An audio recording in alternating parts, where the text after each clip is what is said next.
There's a lot of energy in the ocean. Today we're going to talk about renewable ocean energy. How do we actually use these forces for something that will help us to transition out of a hydrocarbon future? We're talking about ocean energy here. There's a lot of new interesting renewable ocean energy options coming out. So what I thought I'd tell you a little bit about today is some of the ones that I think have the greatest prospects, a little bit to give you a sense of what are the different options here, and also a little bit of what are the risks involved, both for the environment and perhaps for the investors. So one of the ones that we've heard a lot about is the ones related to wind energy. So we already have big wind parks out there in the ocean. There are a number of new ways of thinking about wind energy as well. They could be mobile structures that we would anchor one way or another, either in the seabed or in the shoreline, using the fact that in the ocean we often have a lot of wind coming in. Another way of thinking of it is to see what could we do with the tidal basins. So here, in some places there will be very significant differences in tides. We can have up to 12 meters of tide. Of course, means a lot of energy, and it's very predictable energy also, which is one of the big advantages with tidal energy. Already we have a few of these installations and they're producing a fair amount of energy. Now, another option is looking at waves. Now, waves are a little less predictable, but they do occur all over the world, and most of the time we can harness some of that energy.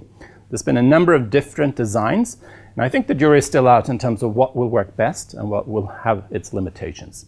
But I do think wave energy is an interesting and promising alternative. Current-based energy. So we know there's maybe 100 times more energy in the ocean currents than there is of all the hydropower on land that we could possibly construct. So that's an awful lot of energy there. If we can harness only a few percent of that, that would be a tremendous amount of renewable energy. There's some pitfalls here though, one of them being that ocean currents can actually shift in location. Not dramatically so, but enough so that if we had fixed installations, they might not be in the right place. The other problem with it, again, is that we're actually, to some degree, changing the weather patterns because we've changed the currents, which transport a lot of the energy around, which makes some parts of the planet more inhabitable than others. But there's some risks with it as well. One energy that people are talking a lot about, but which I think has less potential, is ocean thermal energy conversion. So here we're really looking at the differential between the surface temperatures and the bottom. And that can then be used like a reverse type of refrigerator. The big advantage is these are very constant and we can predict where they are, particularly if you are in tropical areas in the middle of the ocean. It's quite a great potential. However, these areas tend to have storms to a very large degree. And in fact, many of these systems then end up being destroyed. And several of the OTEC plants that have been built have ended up being wrecked in storms within a relatively short period of them being constructed. Another type of system, which actually there is a plant running already in Norway, is chemically based. And here we're looking at the difference in salinity. So some places where we have a lot of fresh water and salt water close by, we can actually use an osmosis type of energy generation. Now this is a relatively narrow number of places you can use it. Most places we don't have enough fresh water, so we don't let a lot of the fresh water out. And I think this is a specialty application which might not really make a big difference in most places in terms of energy. We do have biomass. Quite clearly that's what humans have been relying on for most of our existence.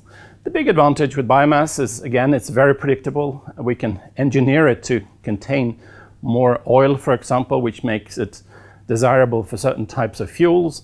And it also has the big advantage that you can grow it in many different types of places. And in some cases, you can also fertilize it using carbon dioxide or other things. So it's a way of actually getting rid of what we currently have as a waste product from other types of facilities and running experiences. So you can actually combine the plant with other types of energy generation, and in that sense actually generate something that's interesting. You could also grow it in the open ocean and then just harvest the wild type of things like kelp or whatever algae it might be. Now that has some environmental impacts, but it can be a relatively feasible option as well.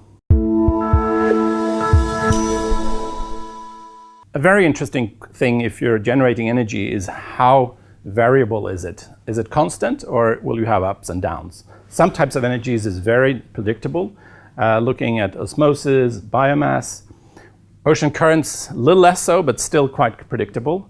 Tides, there is definitely fluctuations, particularly during the different phases of the moon. And looking at waves, you certainly have a significant variation over time. And then finally, the wind, we know it doesn't blow all the time, so that becomes a real issue. Looking at the last slide here, really also need to look at where are we in the process. So we've done a lot on wind farm development. Already we have a number of them operational. Also, the tidal barrages have been constructed in some places and are working well. In terms of advanced development, we are making good progress, I think, on some of the wave plants, and there are a few in operations already. However, I think some of them still have a fair amount of technological development that's needed. And finally, I think in early development is the ocean current ones and the mobile wind farms. There we have a bit more work to do.